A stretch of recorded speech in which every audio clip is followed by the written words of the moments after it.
back to another episode of Loading. I am so grateful to be here with someone who has had a major impact on my life, and I'm very, very grateful for. He is the CEO of Seven Gables Real Estate, my amazing company, Mike Hickman. Mike, thank you so much for joining me today. I'm honored and privileged to have you on and be able to learn a little bit about you and your story. Well, thank you, Derek. I really appreciate that.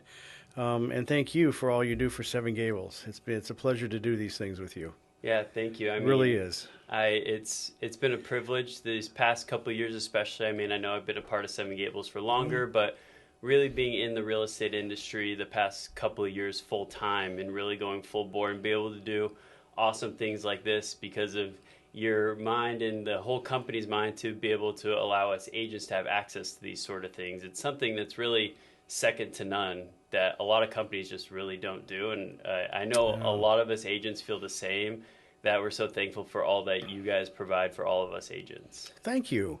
I'm very humbled by that statement. I really appreciate that.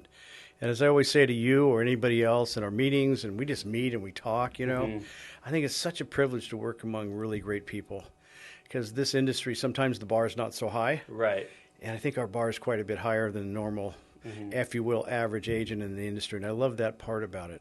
I really do. I think that's what makes Seven Gables special, and we're going to get into kind of what makes Seven Gables special here a little bit. But before that, just to give the listeners a little bit of background on yourself and how you got into the real estate industry, because to my knowledge, it wasn't your original plan. Real estate wasn't your original plan, was it? Not at all, no. Okay. I'm probably like 99% of the people in this business, unless you had a parent or grandparent or somebody with a family member, you just knew you were destined to get into it. I'm probably like I said, 99% of the people in this business that did it by accident. So it was just one of those things, getting into it. So when you originally got your license, how old were you when you originally got into real estate? Well, it's kind of a long story, and I won't bore you with the details. I'll really make it short and bullet point it. I was 19 when I got my license, in between my sophomore and junior years of college. And I went to college locally at UC Irvine and played college baseball there. And that particular summer, I stayed home and didn't travel away to any of the various venues they had for summer ball. Which turned out to be fortuitous for me because I ended up getting my real estate license. My parents were buying real estate, and it fascinated me. And it turns out it was a fellow that I went to high school with who was selling them real estate. So he kind of encouraged me to get my license. He was the same age, or maybe he just turned 20, but roughly the same age. And so there you go. I got my license, didn't use it, but I had it. Right. And so that was, way back. And then graduated from college and so on and so forth. Something that when I heard, because I listened to your podcast episode with Tom Ferry when you went into detail on your background a little bit, but I thought it was fascinating to me because even though my dad's been in the industry for a very, very long time, I kind of fell into it too, and I got my license between my sophomore and junior year in college as well. Oh, wow. Yeah, so I took a class when I was in my sophomore year of college that really that was a real estate class, and one of the 3 you needed to take to get your license. And they offered it at my college. And so I said, my dad's in it. I might as well try it. So I took the class, and that's how I really started to get into it myself. Interesting. Because even though my dad's been in it a long time, it was never what I did, but I kind of found my own passion for it, kind of as you kind of fell into it as well. Exactly. So what was the original plan for you on what you did want to be? Well, I had, as I said, I played college baseball there at Irvine, and we had some great friends, great time in the 4 years that I enjoyed there. And I applied for law school, and I had been accepted to go to law school, much to my surprise, and got into a pretty decent school. And that summer, I was asked then to travel out of the country to South America and play baseball there and continue it as an emissary basically for the sport on behalf of baseball. And I lived in Guayaquil, Ecuador. Spent about 3.5 months in South America, touring, playing baseball there. And it turned out to be just an amazing time. And ended up meeting who eventually became the godfather of my kids and things like that, who was my coach, and just a wonderful human being that he is. But the problem is that we stalled a little bit getting out of the country There were some issues with our coach, actually. Okay. And all was good, but it was sort of good. And it delayed my departure from the country. And as a result of that, I missed the first couple of weeks of law school, and they wouldn't let me in as a result of that. So I was left in a position where I had to decide, what do I want to do? You know, I had been working as a at what was Thrifty's drugstore at the time, which is now, I think, Rite Aid. Okay. And I was the ice cream scooper. I was the guy that cleaned up at nighttime and during college and all those times. And I thought, I really don't want to go back and do that. What do I want to do with my life? And here I am. And I said, well, I have this real estate license. I had some friends who were in real estate, so I thought, okay, I'll put my license with I guess I didn't know at that time. You put it with a broker, so I did. Put it at Merrill Lynch. Okay. And the rest kind of became history. From Merrill Lynch, I sold a house to my parents, right? The first thing you do in real estate is sell a house to a family member, right? So I sold a house to my mom and dad in North Tustin. And the listing agent was a fellow by the name of Don Ray.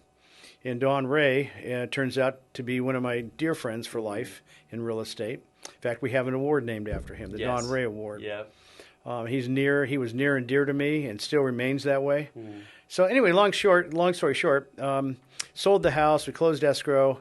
I thought, well, this is kind of an interesting process. You know, I kind of like it. It has know a little bit about law, got to know a little about contracts, a little bit about accounting. There's some physical aspects of selling properties. Plus, there's kind of this self-fulfillment on behalf of the buyer, and that would have to be my parents, that I experienced. Like, they're really happy here. This is kind of neat. Look at their smiles. Look at their faces. It was really just kind of enlightening and fulfilling. I thought, well, this is interesting. So Don and I formed a friendship. In about, I don't know, 3 or 4 months later, he said, Mike, we just grab a bite to eat every now and then. He said, why don't you join me? I'm going to try this new company out in town. I didn't know anything about it. It was called Seven Gables. Wow. This couple named Ron Douglas and Bobby Kravitz at the time, who was working as a sales associate at Red Hill Realty in Irvine Boulevard, and Ron was working at another firm, are forming this company called Seven Gables Real Estate. And I kind of liked them. And I know a gal was going to work there named Pat Hadley. If you look at the plaques outside, she's on there like countless times. She was amazing. And so I said, well, I'll go over there and listen. So I went over there and talked to Ron. I kind of like, well, if I'm going to go to work at a place, I might as well do something high end. Right. And it was so high end that we were located in a trailer with an outhouse. So it's like, oh, this is the best, right? This is what you went to college for 4 years for. Worked your tail off, get this degree, right? You're headed to law school, and now you're working in a trailer with an outhouse. This is great. Great job, Mike. But what the interesting part of it was just in North Tustin, where we're located, and we had a tract of 8 semi-custom homes, and we started selling those. But what really fascinated me was the draw that people had, not only to the area, but the way that Ron Douglas wrote ads at that time, and his ability to storytell and paint a picture of a house, because you didn't have pictures in newspapers. There was no internet advertising. The only way to find a house, unless you knew somebody, was to drive around, look for a sign, or look in the newspaper for an ad. Wow. And his ads were probably the most prolific and most storytelling ads of anyone, even not even close, anyone in Orange County at the time. And I find it interesting that I just finished a meeting today with a company called 1000 Watt, brand specialist, marketing specialist, best in the country. They're so amazing.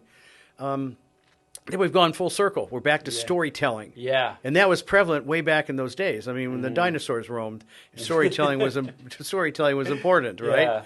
So that's how we got started, and we ended up selling all those homes, moved to a smaller office, and eventually to the office on Newport Avenue 43 years ago. Wow. So we've been here 43 years at the Avenue. I've been here 46 years. The office, though. The office has been here 43 years. It was finished in January of 1979. Dave Levin, who's one of our associates, former associates, passed away last year, found that land, sold it to Ron. He bought it and built the red brick building himself. So that's the history behind that.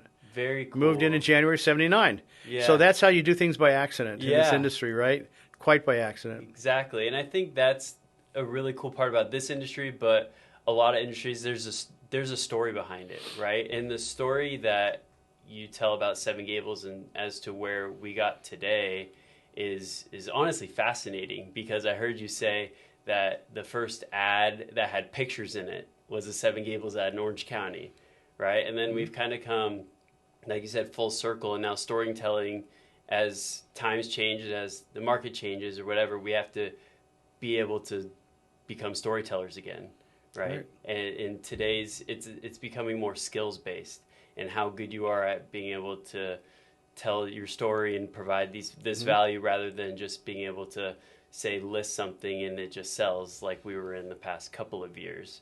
And I think that's what separates Seven Gables, which is in a pretty cool honor for yourself, I'm sure, and something that you appreciate more than the numbers and more than the amount of stats, because we are a very successful brokerage in Orange County, but just winning the top workplace to work in 2022 for Seven Gables must have been a pretty cool honor, aside from all the numbers and everything else, I'm sure.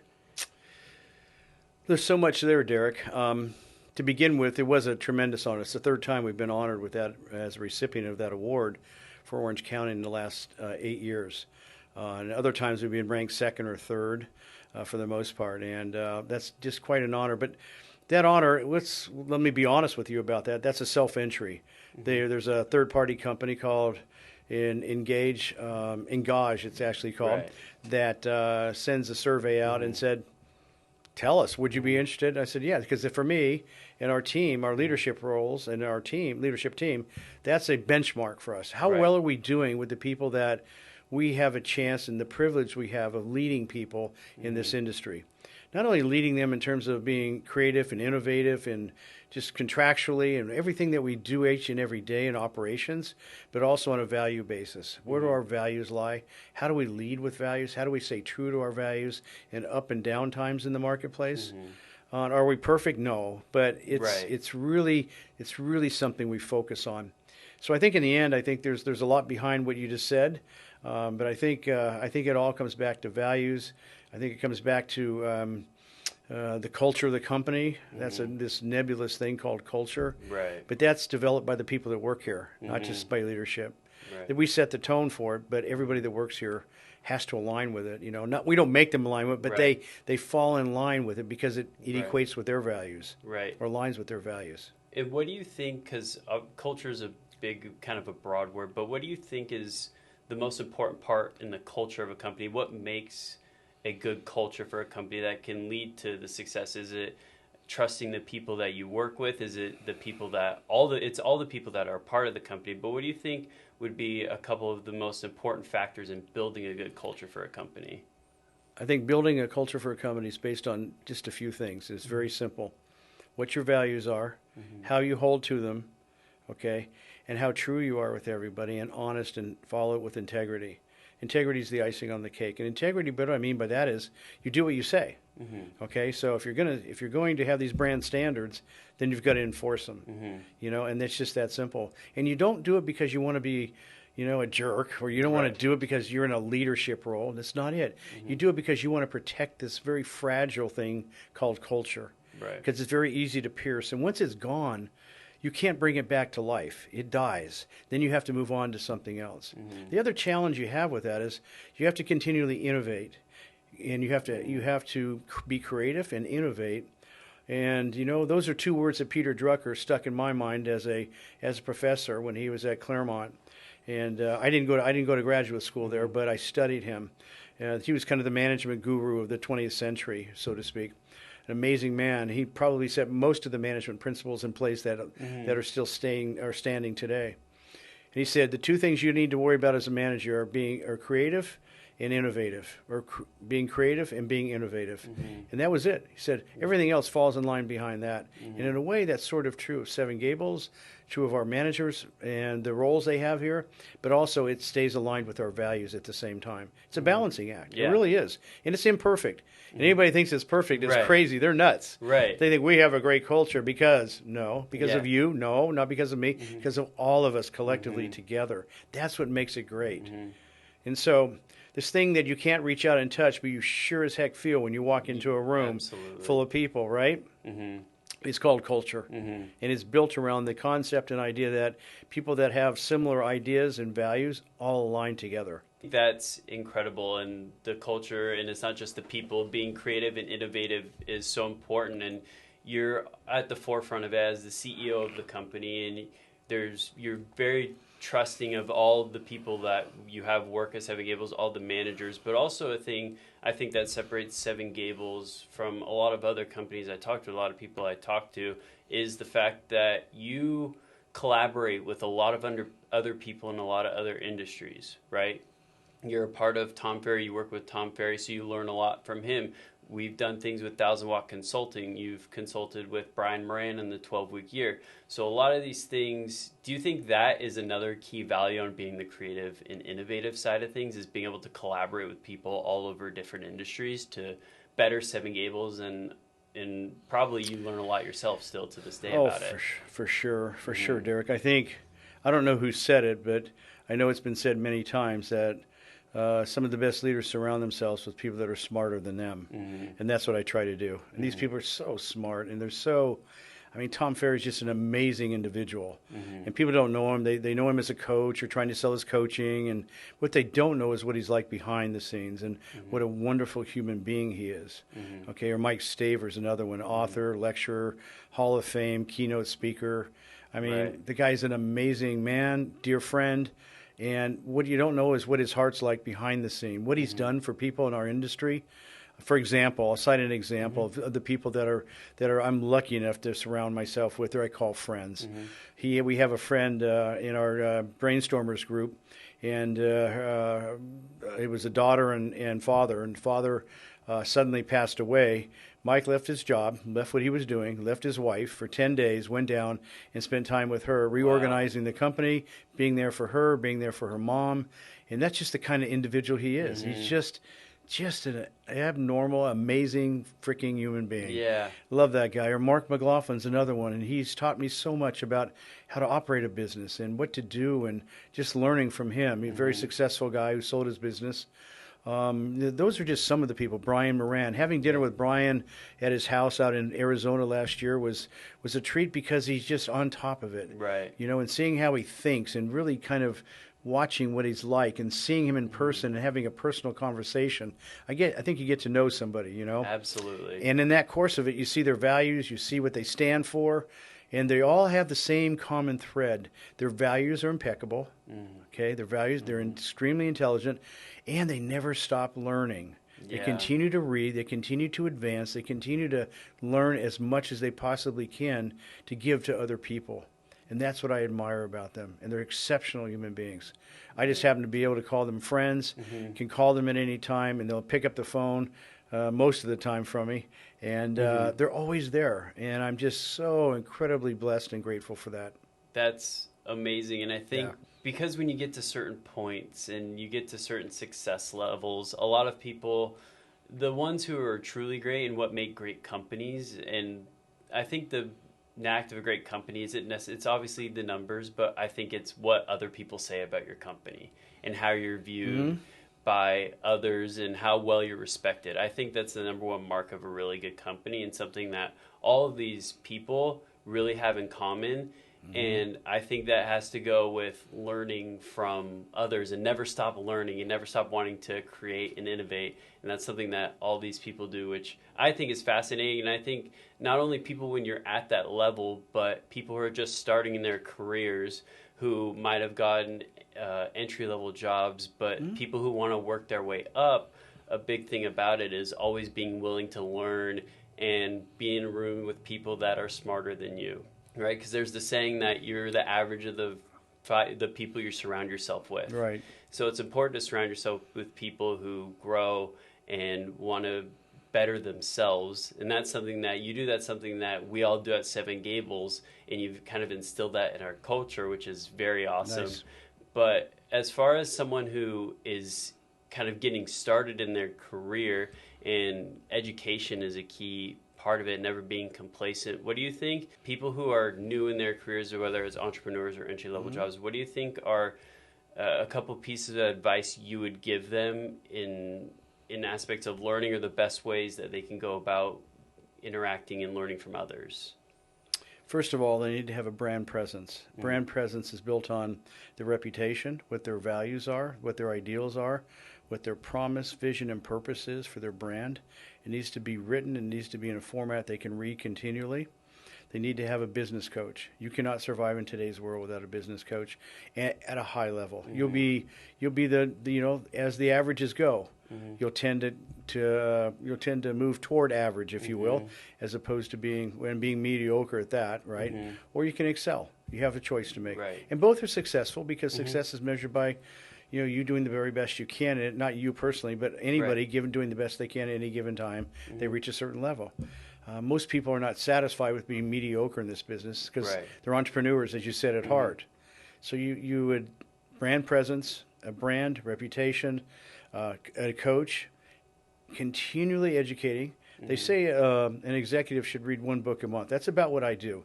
I have one book a month. I may not read it, but I may listen to it on Audible. Yeah, so I just don't have the time to sit and read, and it just doesn't do it for me. I can do it on a walk. I can do it on an exercise bike, whatever it is.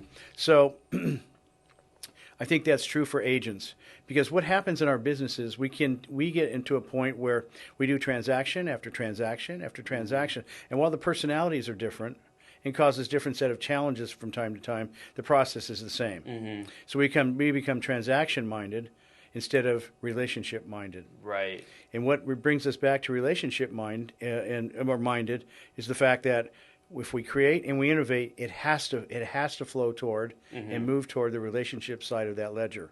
Right. Okay? And that's really critical. If you just keep those three things in mind, you'll be well set as a brand new agent getting into the business. Yeah, and I think that goes for not only real estate, but any business that you want to pursue. And another thing that ties into any business you want to pursue, or something that you're going to put your whole heart into, are a couple of things that we constantly harp on, which is your why, like being very clear on your why and why you want to do what you do as real estate agents especially, but also your mindset. And I think a big aspect of just life in general is the kind of mindset that you have towards your business, your family, your relationships, whatever it may be. What impact has focusing on your mindset, and when did that really click for you, when you started to really realize how big and important a mindset was for you in the business world? I wasn't sophisticated when I was young in terms of mindset, but it was always there because of the coaching that I was fortunate enough to have in my college days as an athlete. I had one of the premier coaches in the country. He's just an amazing man. And he taught me more about being mentally prepared and outworking and outperforming the competition than I ever knew.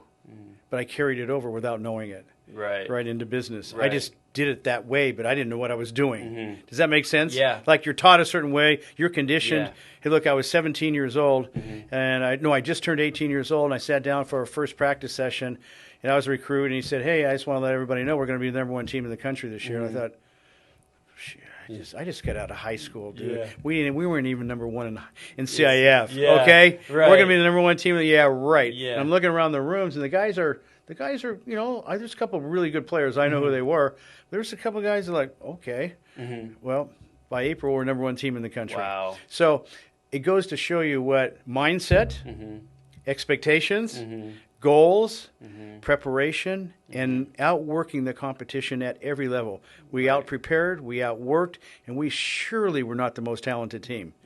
But when we go in and we beat teams 15-0 that were ranked number one in the country at the time, like USC or Arizona State, and shut them out, and they're like, what the heck just happened? Right? We out-prepared. We knew every pitch, every fielder, where to go. It was amazing. So I just sat back and kind of, as a freshman, watched. And I was a starting pitcher as a freshman.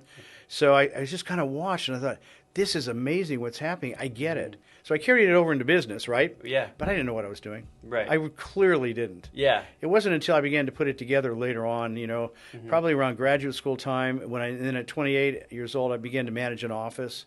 Took over an office that Bobby and Ron had turned over to me from scratch. Said, go open an office in Anaheim Hills. There's about 3 agents here that want to do that. I said, okay, yeah, sure, I'll do that. Yeah, I'll do that. Okay. And we built that office up and did very, very well with it, and it still stands there today. Yeah. 50 years later. Yeah, that's not quite 50 years later. I'm sorry. It's 40 years later. 40 If I years could, later, let me just do some addition. I really do know how to add and subtract. We're getting close to that 50-year anniversary, so I know, right? I'm sure it is. It is 2026. Yeah, so that'll be amazing. But you said it's kind of instilled in you, but I don't think until, at least for me personally, I didn't really understand it until I became older, and I kind of experienced some things and really started to dive into the mindset. And it came from learning and reading and talking to others and interacting with others. And I think that's the biggest thing you can really do. I'll tell you the number one.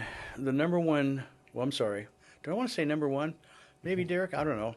At the point in time where I perfected it, okay, where I really was consciously aware, was in Ninja. Ninja is what turned the corner for me, because it allowed me to put and tie the thread together between mindset, skill set, and action set, and how they interact. That's what I love about what Larry and Don have developed over the years. And it was at that point in time when you can hold a little nut or washer on a string, hold it above a circle, and make it move without moving your fingers, because your mind can do that.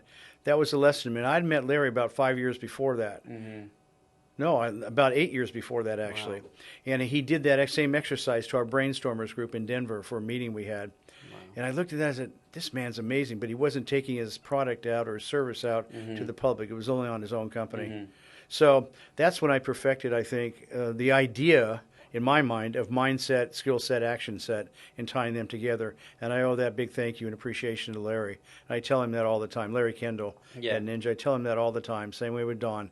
They're really special people to us at Seven Gables. Absolutely. Ninja selling was a big turning point for me in my life, like personally. Because when I got into real estate, I got into it. My stepbrother asked me to help him look for a house. That's how I ended up getting into it full time. But then once I got into it, one of our fantastic managers, Diane, started putting me on the Ninja morning routine, and it changed my entire life. It changed everything. Great. It's true. It was truly, truly incredible, and the mindset, skill set. But another thing that's super, super important is the action part of it. And you bring up goals, and you bring up having these ideas you want to do, but putting it into action. If you have goals and you don't act upon them, then they're not going to happen, which I think for people kind of around my age, sometimes they feel, I've noticed at least, that it can feel like sometimes things are being handed to them. A lot of people see it because social media everyone thinks everyone has everything, but they don't realize the action that goes into the things that they totally work for. So as far as the action side of things, and do you think that is probably the most important? Mindset is very important, but action in being successful is probably the most important thing that you can really do. Because if you have goals and you just lay it out but you don't act upon them, then you're not really going to accomplish anything. It's the consistent action you need to do, right? Well, let me just say this about it and be really clear. You can have the right mindset, you can have the right set of skills, and unless you take action, nothing happens. So it is the most important thing. I prefer to call it execution, because if you listen to the Tom Ferry podcast I did, it was all about execution. What makes the difference between the top performers in our business and somebody new? It's all about execution, or somebody who gets ready to get ready in our business. Better to take the leap and fail than say you've done it, than to sit on the sidelines and trying to get better and wait and wait and wait to do it. Execution is the number one thing that you must do. Once you have your mindset in place, develop your set of skills, you have to execute. And if you don't, you've done all the pre-work for nothing. All that work before that means nothing. Get up in the morning, have your morning routine. You're great. I have my set of skills. I'm in my business. I'm on my business. I'm making my calls. I'm doing the things that are necessary. Oh, but I don't feel like calling that person. Yeah. Okay. That could be the one person who just called the other agent and listed their house. Right. Because you didn't call them. Right. How many times have we heard from people say, well, a couple of people I coach, I called this person. They were just thinking about me. Isn't it the weirdest thing, Mike? Yeah. I get back in a text, right? See? You never know. And so that's probably, you think, the biggest underlying cause of the top producers compared to... Without a doubt. Yeah. Without a doubt. You can execute. If you don't have a mindset, morning routine and a mindset, if your mindset's all about executing, and your skills are somewhat flawed, they're not the best skills in the world, right? A little rusty even. But if you're executing, you're going to do much better than the other person who has a great morning routine, a great mindset, great skill set, but doesn't do anything with them, right? Or does half of what they should be doing, right? And on the flip side of things, though, people that are really, because there are some very, very brilliant people, some very skillful people, and people that work very hard. But do you think if they don't have the right mindset going into it, or they might not have that mindset unlocked, do you think that that causes them to fade out? Because this is an industry that a lot of people fade out of.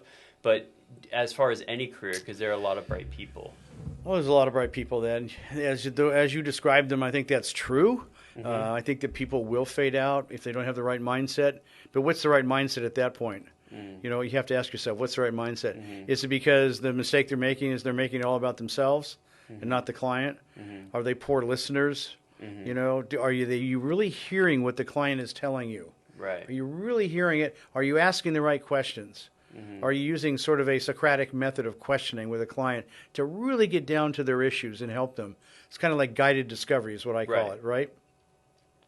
Are you then telling them about you? Or are you telling them about how you can help them with their problem?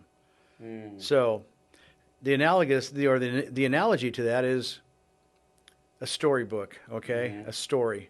There's always a guide, there's always a hero, and there's always a protagonist. In our book of real estate, we're always the guide, but we tend to think we're the hero because we sold somebody's house. Wow. And that is not true. The hero is typically the weakest person in the story, and the people that position themselves as the hero, I solved that problem, are seen as the weakest character in that story. Yeah. Think about it today.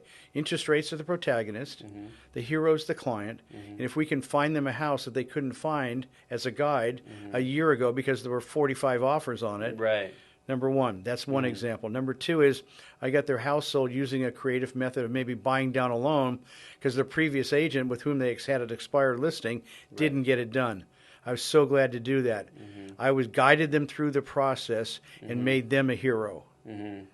Okay, the hero is always the weakest part of the story, and most agents in our business think they're the hero. Right. Because look at me, I got that house sold, I'm number one, I sold this much this year. Or my favorite is, I've been in this business 20 years, and I know I'm doing it. It doesn't mean you progressed an inch, though, in 20 years. Yep. That's the only problem they missed. Exactly. I completely agree, because the amount of times as a newer agent or as a younger agent, the amount of times I hear that has been... It's crazy. It's crazy. Sometimes we have a conflict with another broker because their agent did something, or vice versa, where our agent may have done something. And when they call, and I start asking them questions, invariably they say to me, either the agent or the broker or manager does, why are you asking me these questions? Like, I know what I'm doing. I've been in this business for 20 years. And I said, well, let me ask you a question. How did you progress over the last 20 years? Because you're asking me questions that don't apply to the situation at hand. Right. Okay, you're trying to create a win-loss, okay, or a zero-sum game. I'm trying to create a win-win. And it's obvious to me that experience has not taught you that it's a win-win. That's the best solution for everybody. Absolutely. And they don't know what to say at that point.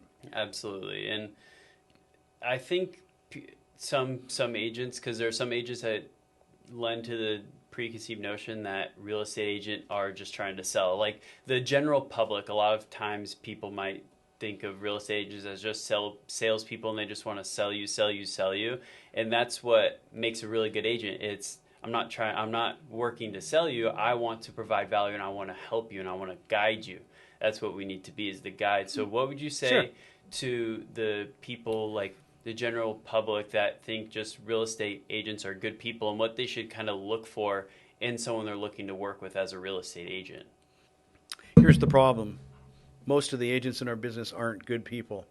You want to know the truth. They might be good individuals with their families, but when it comes to this, they're after one thing. Most of the agents, I would say maybe 50% of them, I don't know what that number is, but they're after commission.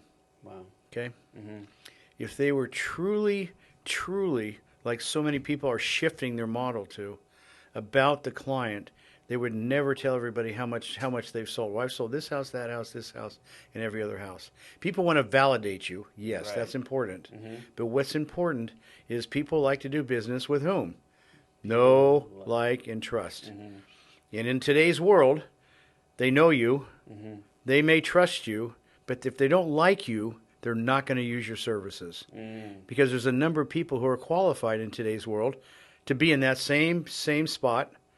Don't like them, okay, but I'll use their services because they're a top team or they're a top person. Right. That is old school thinking. You got to be likable. And how do you be likable?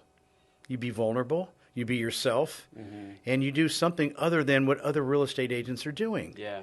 Okay? What does that look like? I don't know, it could be not touting that you're a good person, but maybe symbolically doing something and recording it, sharing it with people. This is what I love to do. I love to help people solve problems. It could be any number of things. Yeah. God, there's so many opportunities there to look at ways to be likable and provide solutions for people. Because after all, people move for two reasons. What are they? Either pain or pleasure. Right. And if it's pain, then there's an issue or a challenge, we can solve that. If it's pleasure, it's an issue or a challenge, and we can solve that. Yep. They're both the same. They're just different ends of the spectrum.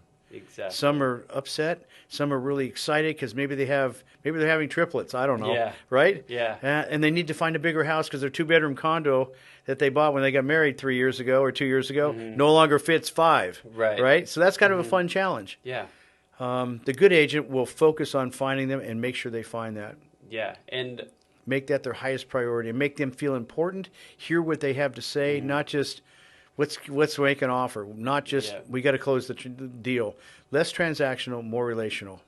Figuring out their why is the most important thing. Like why they want to move and really getting to know them. How about if people in our industry figure out what their why is? Right? Right. Because when you figure out your why, not your how or your what, like Simon Sinek said, right? The most inner circle is why. What does that do? What does that uncover? What does that uncover for someone?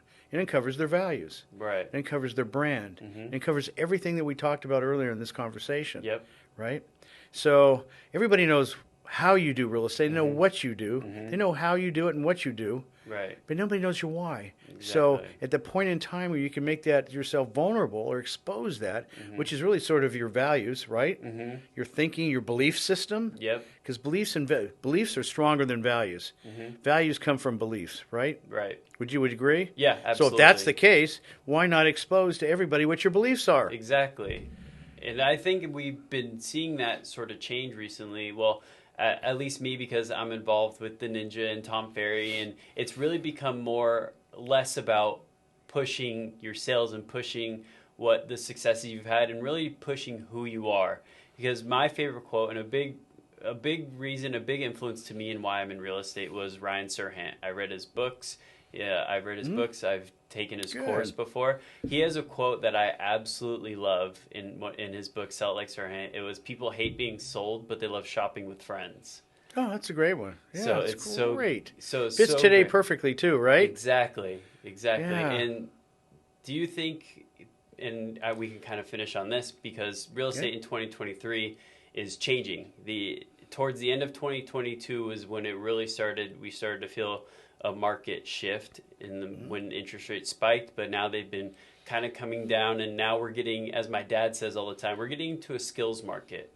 This is really about your skills and how well you can help people. It's going to be a lot about helping people in this kind of market. So what would you give, or where would you see the most impactful people that might be needing to sell or might be wanting to sell? Who might it benefit in 2023 the most? Like, what demographic do you see maybe benefiting most in 2023? I see two different sources of business that will be, I think, rather large. Three. Okay. One, not necessarily in this order.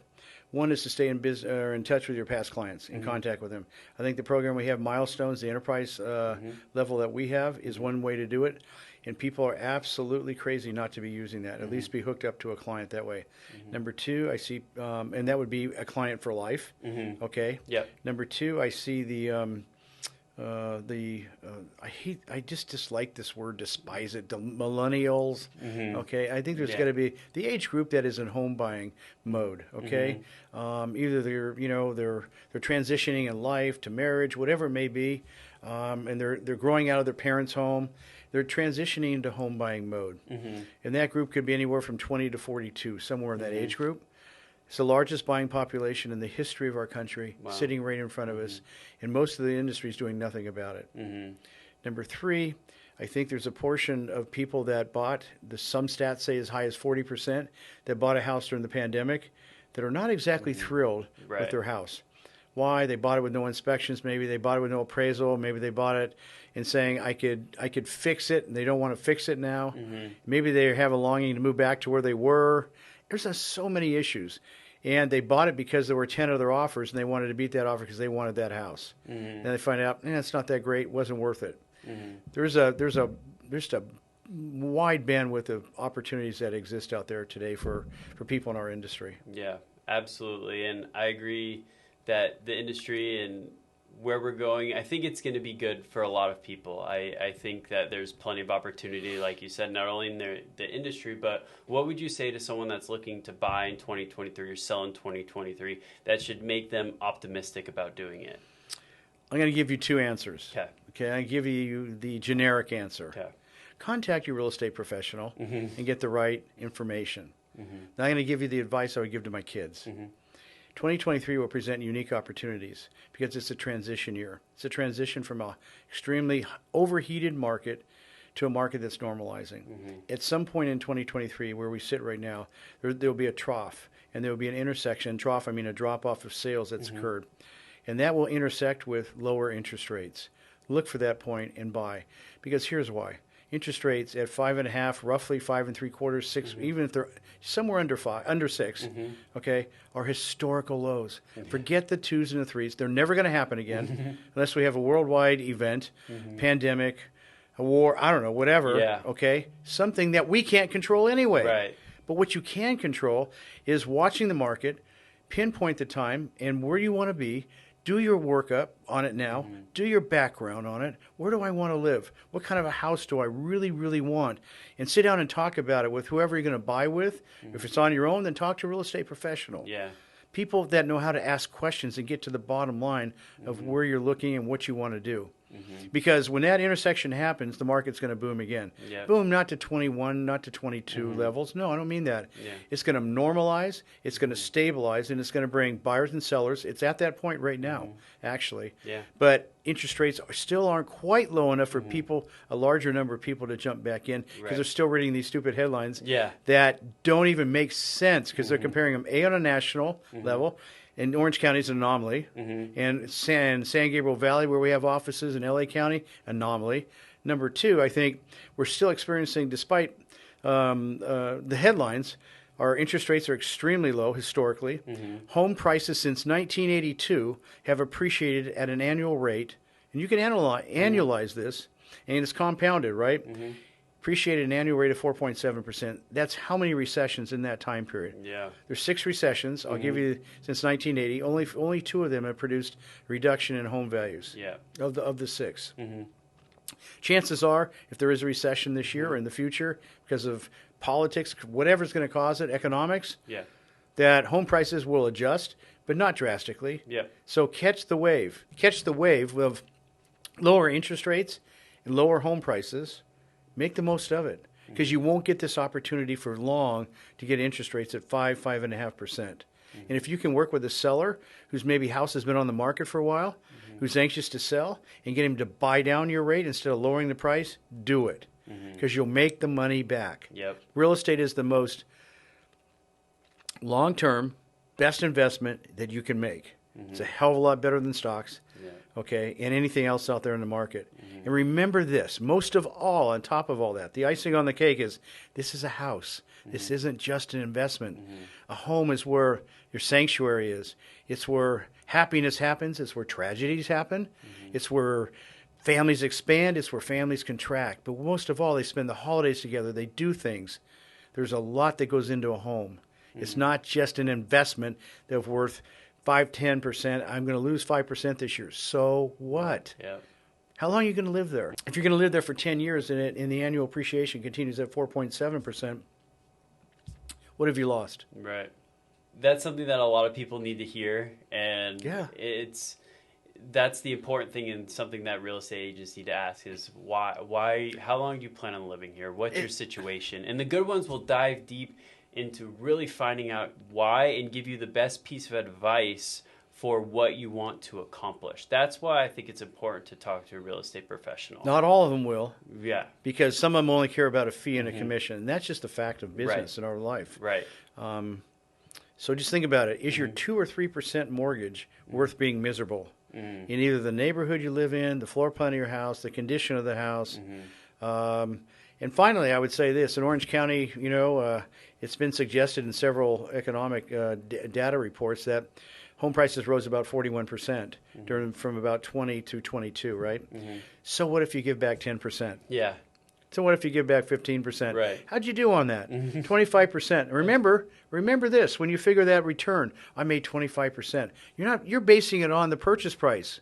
Go back, unless you pay cash, base it on how much you invested, not the purchase price you bought it for. Yep. And you look at that figure once. Yeah. Somebody bought $1 million house, put $300,000 down, and it went up by 40%. Now it's 20%, so they made $200,000 on a $300,000 investment in 2.5 years. Yeah. How many of us wouldn't do that? Yeah, exactly. So people need to adjust their mindset and shift what they're looking at, especially us in our business, and be able to talk to people and guide them through that process. Yeah.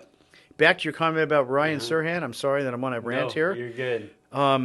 People like shopping, but people don't like to be sold. I'm saying it backwards intentionally because it points out the fact that if you have a personal shopper at Nordstrom or somewhere, what do you have? You have a guide. Who's the hero? The shopper, the client.